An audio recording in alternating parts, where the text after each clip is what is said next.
Narito na ang ating panulak sa pananghalian ng H2O o Hot Issue sa Hotline at Opinion.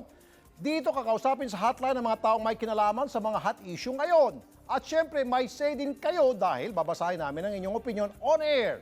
Nasa higit 85,000 na at patuloy pang dumarami mga adik sa illegal na droga na sumusuko sa mga otoridad. Ang tanong, anong plano ng gobyerno at PNP sa kanila? Kaugnay niya, makakusap natin si Colonel Leonardo Carlos, ang tagapagsalita ng Philippine National Police. Magandang tanghali po, Colonel. Sir. Yes, Sir Rafi, magandang tanghali po sa inyo mula po sa Hepe ng Pambansang Pulisya, Police Director General Ronald De La Rosa, sir. Magandang tanghali po. Salamat po. Sir, umaabot na po sa records ng PNP sa 85,000 ang mga adik sa mga illegal na droga na sumusuko po sa mga otoridad. Kasama dyan siyempre sa PNP. Ang nangyari kasi, sir, matapos silang sumuko, sila po ay isinasalang sa oath-taking ceremony at pinasusumpa na hindi na maging adik at pagkatapos ay pinauwi na. At kung tatanungin po natin ang mga eksperto, sasabihin nila na it just doesn't work. Kaya ano po yung plano ng ating PNP sa mga ito? Tama po yun, sir. Yung bilang po na sumusuko, ito po ay mga gumagamit ng droga at iba po ay umaamin din po na sila ay nagtutulak ng illegal na droga. Okay. Ngayon po, pag sila po ay na document na po natin, sila po ay dahil aminado po tayo sa kakulangan po ng mga pasilidad, ay sila po ay atin pong pinababalik sa kanilang mga komunidad at doon po sila minomonitor ng ating mga barangay officials at saka local government unit. Okay. So, kung kailangan po ng counseling, meron po tayong mga volunteer, meron po mga pari, pastor, na sila naman po ay nagsasagawa po ng mga counseling. At through our barangay officials, meron po tayong mga Zumba activities para po maging active yung kanilang mga katawan. Okay. Pero sir, hindi pa kayo pwedeng humingi ng tulong sa LGU at iba pang ahensya nating gobyerno para sa isang rehab center? Kasi yung sinasabi niyo po, sir, na pauwiin sila at imomonitor po ng barangay, imomonitor po ng mga mayor at kung sino-sino pa mga pastor, hindi huubra yan, sir. Sabi ko kanina, kung tatanungin niyo pa mga eksperto, kailangan po talaga rehab center na kung saan doon sila minomonitor at meron silang iniinom na gamot at meron silang mga routine na ginagawa para talagang totally mawala na po yung droga sa kanilang katawan. Hindi Tama po pwede yun, yung monitoring yan lamang. po, tama po yan. Ayon po sa Dangerous Drugs Board, ay may mga pangangailangan po na ganyan base po sa kategorya ng gumagamit ng droga. Yes, sir. Yun po ay inilalapit po natin sa local government unit, sa ating pong mga mayor, sa ating pong Department of Health, para po kung yung mga nangangailangan po ng rehabilitation base po sa level ng kanilang paggamit, ito po ngayon yung inirekomenda for drug rehabilitation programs. Okay.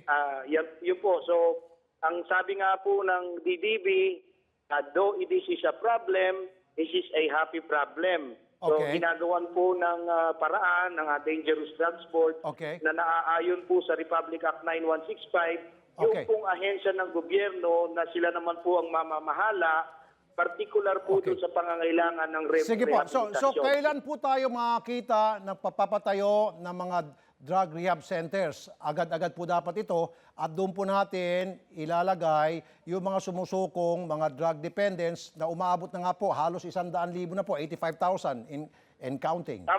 Yes, sir. Tama po yun, sir. I hope the right agency can assist us in this fight against illegal drugs. Kaya nga po inilalapit po natin sa local government unit kung sila po may Okay. kakayahan para magpatayo po ng rehab center.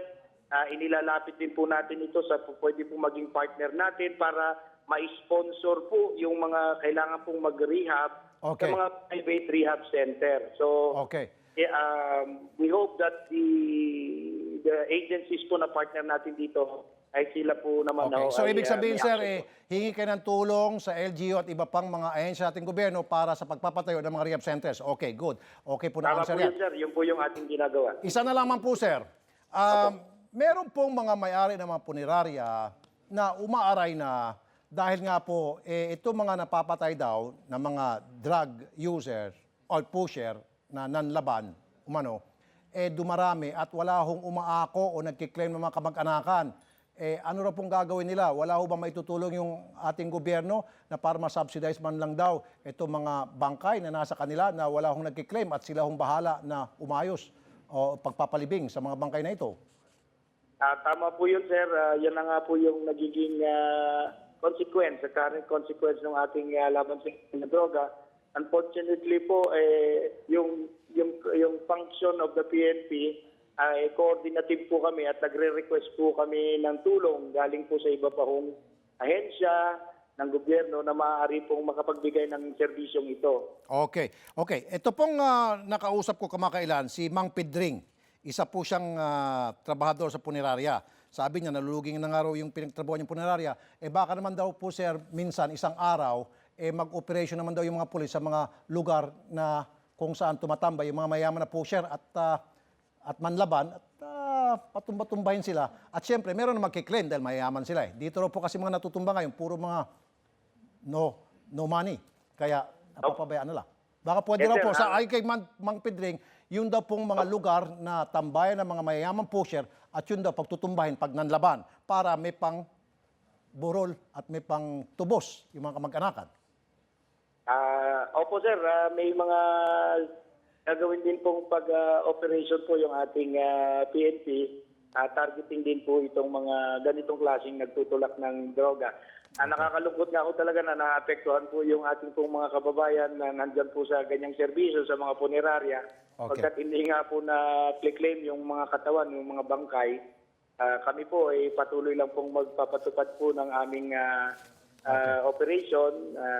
Sana nga po matulungan din po sila. Sige po. Maraming salamat po, Colonel Junardo Carlos, sir.